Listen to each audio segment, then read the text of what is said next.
Buenas tardes a todos. Es un honor estar aquí. Presidente de honor de EDEM, presidenta, vicepresidente, director general, claustro de profesores y, sobre todo, alumnos, gracias por dejarme ser vuestro padrino de promoción.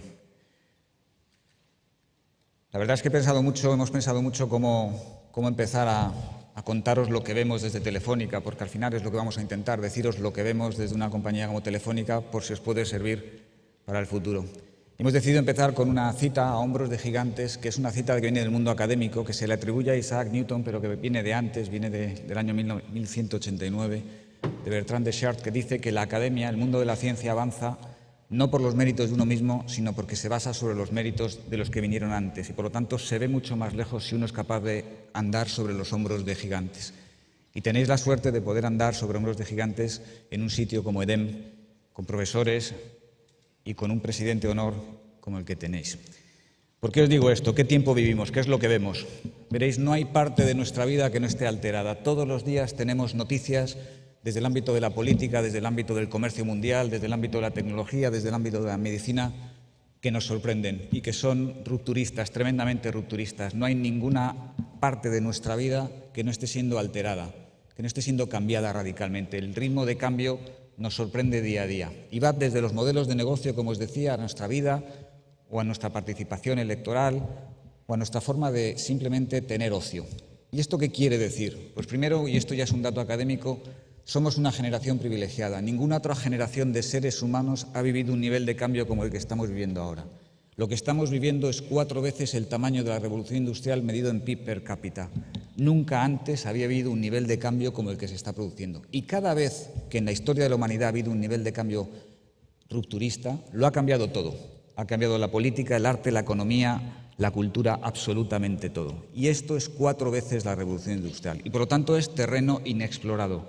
No hay muchos sitios donde podamos aprender lo que está pasando o donde podamos agarrarnos para intentar predecir. Al automóvil le costó 13 años masificarse. Esta es una foto de una calle de Nueva York donde inicialmente solo había un coche y el resto era caballos. 13 años después solo hay un caballo y el resto son coches. Y el único caballo que hay es caballo de la policía, que por cierto todavía van a caballo en Nueva York. ¿Esto qué quiere decir? Que si lo comparamos con lo que estamos viviendo ahora, y esta es la elección del Papa Benedicto comparada con la elección posterior del Papa Francisco, en la primera foto veréis que solo había un teléfono abajo, a la derecha, y ni siquiera un smartphone. Y simplemente 8 años después, todo el mundo intenta capturar esa imagen, ese momento crucial de la historia, que es la elección de un papa, a través de su teléfono móvil. Cambia hasta la forma en la que queremos recordar las cosas. Y esto está teniendo un impacto en ritmo de cambio. La tecnología, el ritmo de adopción de la tecnología no tiene precedentes. Al teléfono fijo le costó 75 años alcanzar 100 millones de clientes. A Pokémon Go le costó 25 días. Es una comparación injusta, porque el teléfono fijo tienes que cavar una zanja, tirar el cobre, poner un poste y llegar a casa del cliente. Y Pokémon Go es software. Pero eso es lo que estamos viendo ahora. La disrupción se llega a centenares, a miles de millones de personas de forma tremendamente rápida. Y lo decía vuestra presidenta en su discurso.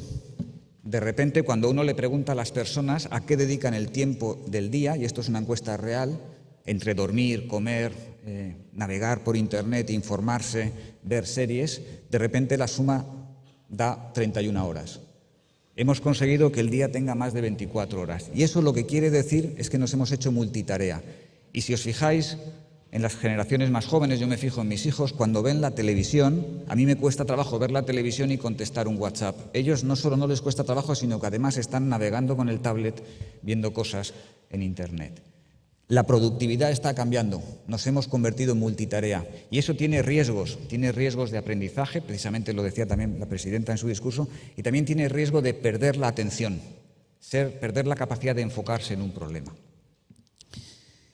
Y aquí empieza con la parte más interesante en el sentido de qué nos espera. Hemos visto los cambios, el ritmo de cambio, pero no os puedo decir que esto va a parar. Esto no solo no va a parar, sino que se va a acelerar. Y yo personalmente creo que es bueno, y luego veremos por qué. No es una tecnología, es una acumulación de tecnología.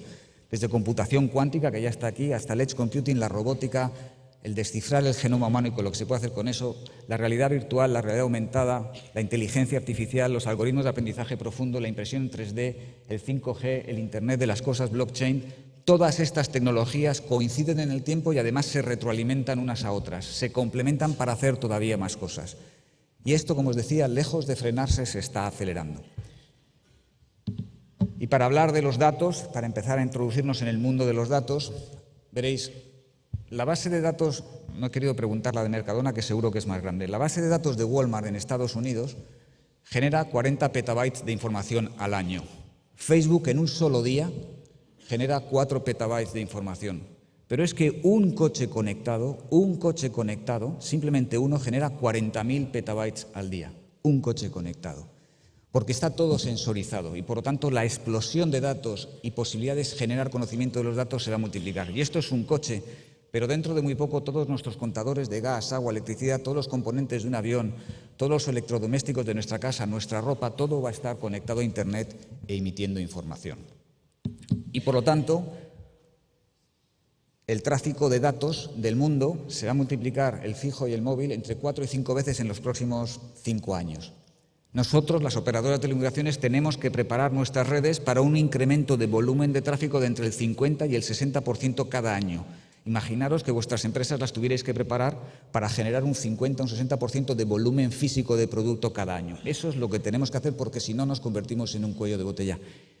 Y eso va a ocurrir, eso está pasando. Ya hoy en día, a nosotros en los últimos años nos crece entre un 50 y un 60% el tráfico de datos.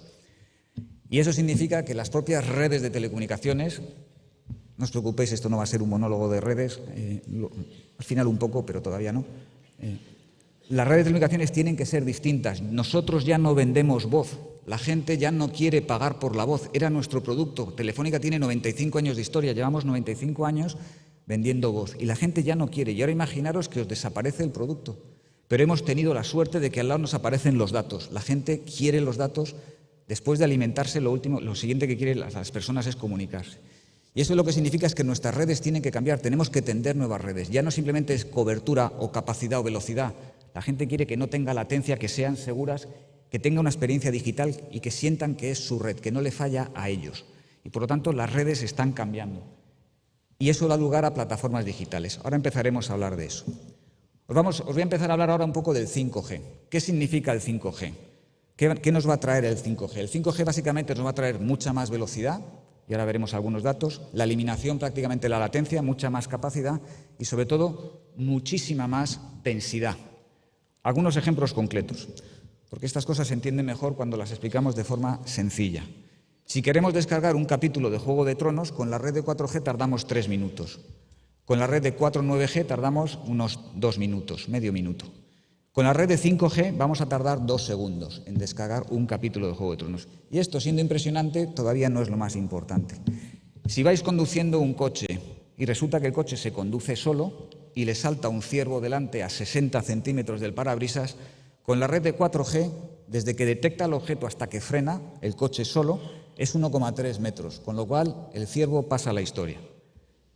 Con la red de 4.9G son 0,7 metros, es decir, 70 centímetros. El ciervo pasa a la historia. Con la red de 5G tarda 3 centímetros en frenar el coche. El ciervo sobrevive. Elimina la latencia, que es el tiempo que tarda, y esto es una velocidad de reacción muy superior a la del hombre. La latencia, que oiréis hablar mucho, la latencia en 5G, lo que significa es que entramos en el mundo del Internet táctil. Puedes hacer operaciones de cirugía en remoto. El mejor experto, el mejor cirujano del mundo puede operar desde un sitio, estar físicamente en un sitio y estar operando a miles de kilómetros. Desde el punto de vista de la densidad de dispositivos, en un estadio de fútbol con 4G puedes dar más o menos servicio con una antena a 10.000 dispositivos. Por eso hay que reforzar las antenas. Con 4.9G a 100.000 dispositivos. Con 5G estás hablando que puedes dar 1 millón de dispositivos por kilómetro cuadrado. Por lo tanto, el Internet de las cosas va a ser mucho más posible con el 5G. Y no va a haber empresa que no se tenga que adaptar al Internet de las cosas. Y luego, desde el punto de vista de velocidad, hoy en día podemos dar Wi-Fi en el AVE a unas velocidades de entre 250 y 350 kilómetros por hora.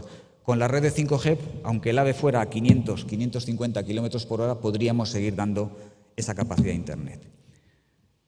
La experiencia que va a haber en esas redes, y pensad cómo lo aplicáis esto a vuestra empresa, es que ya no os vamos a vender desde las operadoras de telecomunicaciones capacidad o velocidad. Vamos a venderos una red virtualizada. Vais a poder manejar la red. Vais a tener un tablero digital de dispositivos de red y si hoy necesitáis más velocidad, podréis utilizar la red para ello. Si mañana necesitáis menos, lo mismo. Y por lo tanto, eso lo que se llama es que vais a poder hacer vuestra propia pizza con los elementos de red. Vamos a virtualizar todos los elementos de la red. Y por eso creemos que se va a producir algo distinto. Estaréis viendo ahora todo el ruido que hay sobre la guerra comercial entre Estados Unidos y China y la polémica sobre algunos suministradores chinos. En realidad no es solo por las redes. Veréis, cualquier empresa over the top, cualquiera de las grandes empresas over the top del mundo, las Facebook de este mundo, las Google de este mundo, los Amazon de este mundo, cualquiera de ellos que quiera dar realidad aumentada o realidad virtual, es decir, que quiera tener una experiencia inmersiva de Internet que consuma mucha capacidad, va a tener que tener acceso a lo que se llama la computación cercana, el edge computing. Y por lo tanto, en cada uno de los dispositivos, en cada uno de los procesadores, va a tener que poder incorporar, incrustar esos elementos. Y por lo tanto, lo que se va a producir es una convergencia ya no entre el fijo y el móvil, sino entre las plataformas y la infraestructura. La infraestructura ya es y va a ser cada vez más inteligente. Y ahora pensar cómo os puede afectar eso en vuestros modelos de negocio. La inteligencia artificial ya hace cosas de una forma mejor que el hombre. Se ha producido el momento de la singularidad en algunos aspectos. El reconocimiento de voz de la máquina ya es superior al humano. El reconocimiento de imagen de la máquina ya es superior al humano. Y todos nuestros teléfonos móviles en los próximos 3 años van a llevar dentro, ya lo llevan muchos de ellos, elementos de realidad virtual y aumentada y de inteligencia artificial. Y por lo tanto, la máquina ya empieza a hacer cosas mejor que el hombre y empieza a ser capaz de ser programada para hacer cosas mejor que el hombre. Y esto va a acelerarse. Ya hoy en día la máquina traduce idiomas mejor que el hombre también. ¿Qué son cosas que puede hacer la inteligencia artificial hoy en día? Ya no es que ganen, hace ya 20 años ganaron al campeón del mundo de ajedrez, una máquina, os acordaréis de ello, se llamaba DeepMind. Hace relativamente poco ganaron a un juego más sofisticado, un juego creo que es coreano, que se llama el AlphaGo. Pero es que ya han ganado concursos de debate, la máquina ya es capaz de razonar. Esto que veis aquí es un cuadro que se subastó en Christie's por casi $500,000 y lo ha pintado una máquina. Las máquinas empiezan a aprender cómo pintar y se enseñan unas a otras. Ya los niños empiezan a hacer los deberes preguntándole a Alexa. Ya no le preguntan ni al profesor ni a los compañeros, le preguntan a Alexa y Alexa les entiende. Y ya se han rodado películas en Hollywood con actores que habían muerto. Ya se puede digitalizar la expresión de una persona y que actúe otra y lo que se mueva sea la cara digitalizada de ese actor que ya ha fallecido. Eso ya ha pasado. Lo que tenéis aquí es que las máquinas empiezan a generar sus propios idiomas que no comprendemos y eso empieza a asustar. Ya ha habido que desconectar algunas máquinas porque empezaban a hablarse de ellas y los programadores no entendían o no sabían qué es lo que estaban diciéndose. Y eso no significa que la máquina sea perfecta. Lo que tenéis aquí es una ilusión óptica que en función de cómo lo rotes puedes pensar que es o un conejo o un pato. Y a la derecha lo que tenéis es la herramienta de reconocimiento de imágenes de Google, que está disponible gratuitamente. Y como veis, en función de cómo lo ve, le asigna posibilidades de ser un conejo o un pato. Es decir, todavía esto no es perfecto, pero cada vez es más perfecto. ¿Qué implica esto para las empresas y las economías? Bueno, pues que estamos en un momento en el que todo va a cambiar. Y lo va a cambiar a través de la conectividad, a través de la fibra, a través del 5G, vas a poder revolucionar mucho más de lo que has podido revolucionar a través del smartphone y el 3G, de una forma exponencialmente distinta. Y por lo tanto, desde el punto de vista del transporte, la geolocalización, la logística, la fabricación, no solo de objetos, sino también de tejido humano. Las impresoras 3D ya producen tejido humano. La realidad virtual, la educación, el Internet de las cosas, no hay nada que no vaya a cambiar en los próximos años. Y estamos en la economía de las plataformas. La economía de las plataformas lo único que hace es poner en contacto demanda insatisfecha con oferta excedentaria. WhatsApp lo que hizo fue aprovecharse de las redes de telecomunicaciones para facilitar la comunicación. ¿Qué ocurre? Pues que si uno tiene espacio excedentario en su casa, hoy en día ponerlo a disposición de gente que está buscando una habitación es mucho más sencillo de lo que era antes a través de un anuncio en el periódico. ¿Qué ocurre? Que comprar un coche, para tenerlo parado el 90% del tiempo, que es lo que se tiene en media un coche que te compras en propiedad, es ineficiente desde el punto de vista de recursos y por lo tanto compartirlo o compartir la movilidad es mucho más eficiente. Eso es la economía de las plataformas, es buscar eficiencias a través de la tecnología. ¿Y qué está creando eso? Está creando grandes comunidades. De los 10 países más grandes del mundo, de las 10 comunidades más grandes del mundo, solo 2 son países. El resto son plataformas, desde WhatsApp hasta YouTube, pasando por cualquiera de las que veáis ahí. Agregar grandes comunidades de personas o de habitantes digitales es relativamente sencillo y es tremendamente potente y es tremendamente disruptivo. De las mayores compañías del mundo en el año 2000, la mayor valía unos 500.000 millones de dólares, medio trillón americano de dólares, y solo había una que fuera tecnológica. Las mayores compañías del mundo hoy, la mayor vale el doble, vale casi $1 trillón y son todas tecnológicas. La única que ha sobrevivido de las grandes es Microsoft. La vida media de las empresas del Standard & Poor's, que hace 50, 60 años era de 65 años, hoy es de 15 años. El no cambiar no es una opción, no puedes no cambiar, porque si no cambias no sobrevives. Y los datos ya no es que sean el petróleo del siglo XXI, es que es un nuevo factor de producción como el capital o el trabajo. No nos damos cuenta de lo que valen nuestros datos, como antes no valoramos lo que valía nuestra hora de trabajo. Y por lo tanto tenemos que empezar a pensar en los datos como un derecho esencial de las personas. Es tan mío como mi dignidad, como mi derecho a un salario digno. Y no me lo pueden expropiar a cambio de dar acepto en algo que no he tenido tiempo ni ganas de leerme. Este modelo de negocios va a cambiar. La soberanía de los datos, la economía de los datos es la que viene. Y por lo tanto empezar a pensar en los datos como algo tremendamente valioso y que es propiedad de la persona y de las naciones. Y no puede ser expropiado sin contrapartida. Todo esto nos va a llevar a retos apasionantes. Cómo digitalizamos empresas tradicionales, cómo creamos nuevos modelos de negocio digitales desde cero. ¿Qué impacto va a tener esto en el empleo? Y sobre todo, ¿cómo distribuimos esta riqueza? Porque esto está generando ya trillones de valor, pero están siendo mal repartidos. Y lo que llamamos populismo no es más que gente que siente que esta revolución la está dejando detrás. Y por lo tanto no podemos no ser conscientes de que tenemos que hacer que toda la sociedad avance junta, no solo unos pocos. Y eso tiene muchas implicaciones desde el punto de vista de la responsabilidad social corporativa. El mercado laboral ya se ha transformado, las formas de trabajar, no solo las formas físicas, sino las formas de procesos, las formas de comunicarnos, las formas de elaborar nuestro trabajo, y tenemos que cambiar todavía más. Porque la tecnología nos va a permitir ser mucho más eficientes y nos va a permitir ser mucho más eficaces también en nuestro trabajo. Pero no podemos transportar al mundo de lo digital la complejidad del mundo analógico. Hay cosas que podemos dejar de hacer. Y esto no es la primera vez que pasa. Aquí os he puesto algunos ejemplos de publicaciones o incluso de periódicos de revoluciones tecnológicas anteriores que han surgido el debate de qué va a pasar con el empleo, porque esto es normal que pase este debate y es normal que haya esta preocupación. Ya ha habido. Lo primero que tenéis es lo que se llama la revolución de los luditas en el Reino Unido. En una localidad que se llama Ludit, los obreros textiles destrozaron las máquinas porque les iban a quitar el trabajo. Y esto parece que solo ocurrió en Estados Unidos. Lo que tenéis en 1800, la verdad es que la fecha está mal, no fue en 1840, fue en 1853-54, una revolución en España que se llama la revolución de las selfactinas, en el reinado de Isabel II. Las selfactinas eran las máquinas self-acting, eran los telares automáticos. Cuando se adoptaron las selfactinas en España, España se convirtió en una potencia, Cataluña se convirtió en una potencia textil a nivel mundial. Y ese debate sobre si la máquina va a ser mejor que el hombre o la robotización viene desde los años 50. Lo que tenemos que hacer es encauzarlo, lo que tenemos que hacer es comprenderlo. Van a surgir muchas profesiones que hoy no sabemos cuáles son.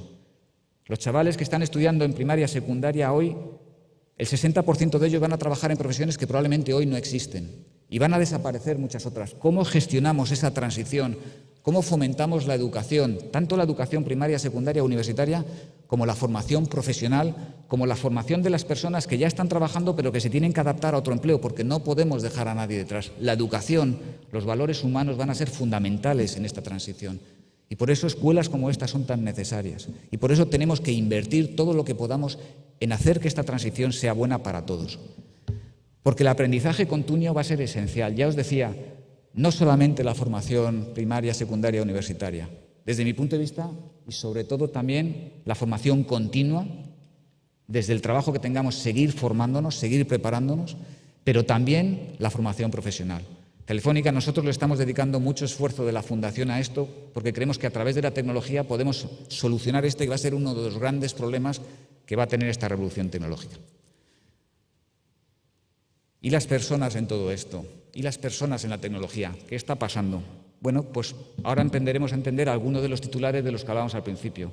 Más de la mitad del tráfico de datos que hoy va por las redes de Telefónica y de cualquier operador del mundo, más de la mitad hoy ya no es humano. Son bots, son máquinas hablándose entre ellos. Y más de la mitad de esa mitad, es decir, un 26, un 27% total, son bots malos. Suplantación de identidad, phishing, cibercrimen. Pero como no lo vemos, parece que no está ahí. Tenemos que acostumbrarnos a que tiene que haber la misma transparencia en el mundo digital que en el mundo físico. Las mismas reglas, los mismos valores que nos damos como sociedad tienen que imperar. Las fake news no son más que un síntoma de los bots, de las cuentas que no son humanas y que viralizan noticias. Y el algoritmo viraliza aquello que genera más tráfico, aunque sea mentira. El uso responsable de la tecnología, lo que hablábamos, es bueno que nuestros niños estén viendo tanta televisión o tantas pantallas, o quizás deberían tener más tiempo para leer, como también decía la presidenta en su discurso. Los coches autónomos, si se cruza delante de un coche que va circulando solo un ciervo grande y un niño pequeño, ¿qué tiene que hacer el coche? ¿Quién debe dictar? ¿Es el fabricante el que debe dictar eso? Porque si es el coche el que decide, decidirá aquello que le causa más daño al coche y a sus ocupantes. Debe ser cada fabricante el que decida quién tiene que atropellar o tiene que haber una ética global.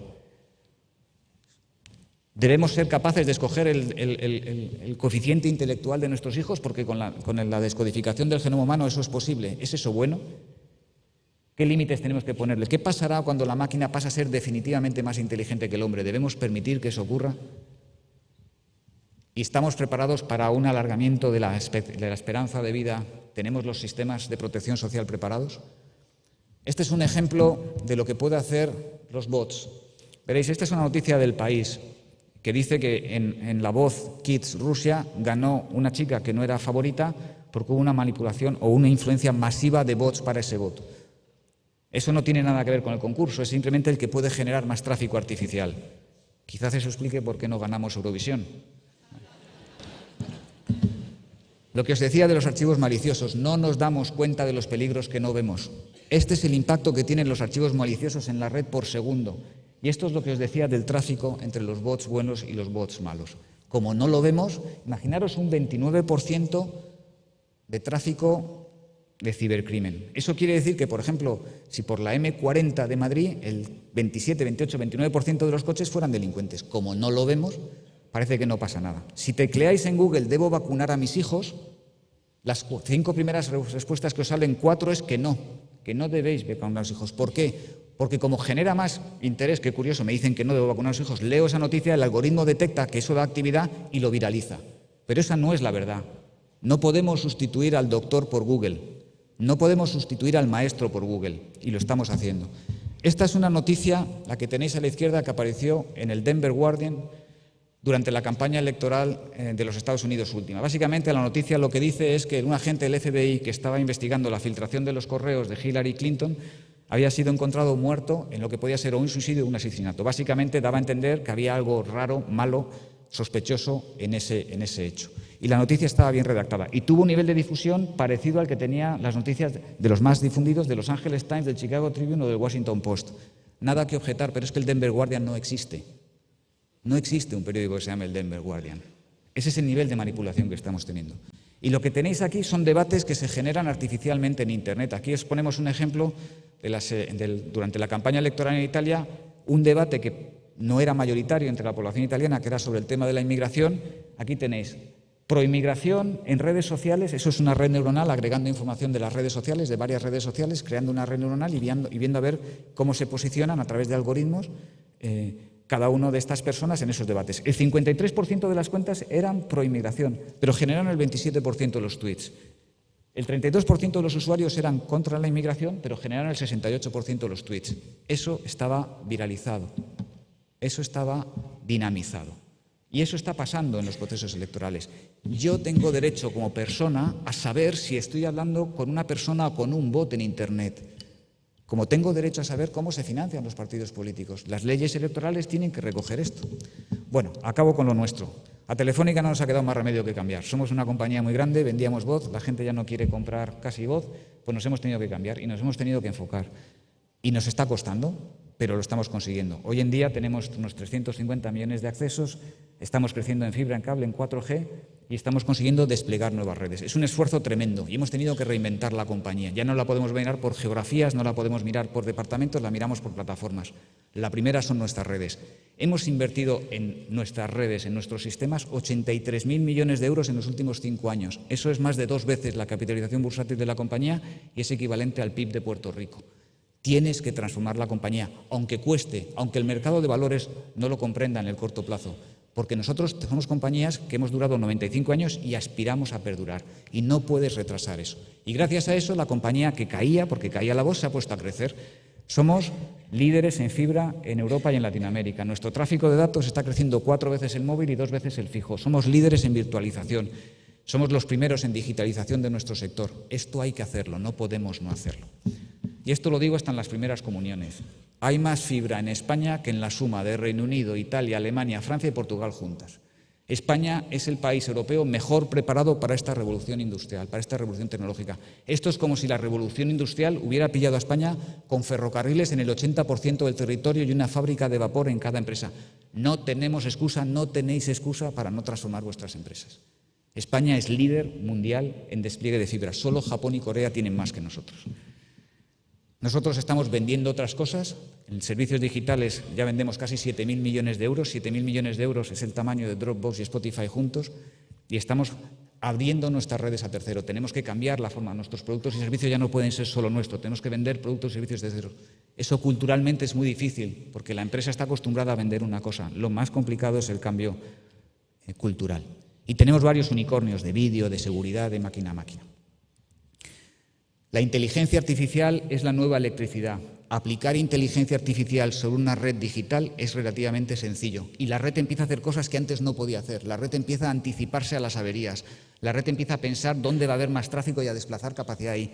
La red empieza a pensar que el router que tenéis en vuestra casa se puede averiar y lo repara en remoto por la noche cuando no lo estáis viendo. Ese es el tipo de cosas que puede hacer la inteligencia artificial aplicada en una red de comunicaciones. Y de vender datos, hace 8 años el 75-76% de los ingresos de la compañía venían de los datos, ahora es el 28%. Es un símil que me gusta mucho y que aprendí de Juan, es cambiar el motor del avión cuando el avión está volando. Eso es lo que nos ha tocado hacer. Y hemos vuelto a crecer. Gracias a eso hemos vuelto a crecer. Y aunque el mercado todavía no lo reconoce, creerme, la compañía es mucho más fuerte que hace 3 años. Y creemos que los valores son tan importantes como la tecnología. Este no es el momento de la tecnología, es el momento de los valores, es el momento de las personas, es el momento de definir cómo queremos que esto ocurra, cuál es el marco de valores que nos queremos dar. Es el momento de que redactemos entre todos una nueva constitución digital. Es el momento del humanismo, es el momento de los filósofos digitales, de los sociólogos digitales, de los abogados digitales, por supuesto todos los ingenieros que podamos y todos los matemáticos, pero sobre todo es el momento del humanismo. Son las personas las que dan sentido a la tecnología y no al revés. Nunca ha sido así. La tecnología será buena o mala en función de lo que hagamos con ella. Y por eso nosotros hemos cambiado la misión de Telefónica. La misión de Telefónica es hacer nuestro mundo más humano conectando la vida de las personas. Y por acabar, estáis en un sitio privilegiado para comprender todo esto y para aplicarlo. Y os decía al principio, el mundo de la academia se basa en ver a través de los hombros de los que nos han precedido. Y aquí en este sitio tenéis gigantes, empezando por vuestro presidente de honor. Muchísimas gracias.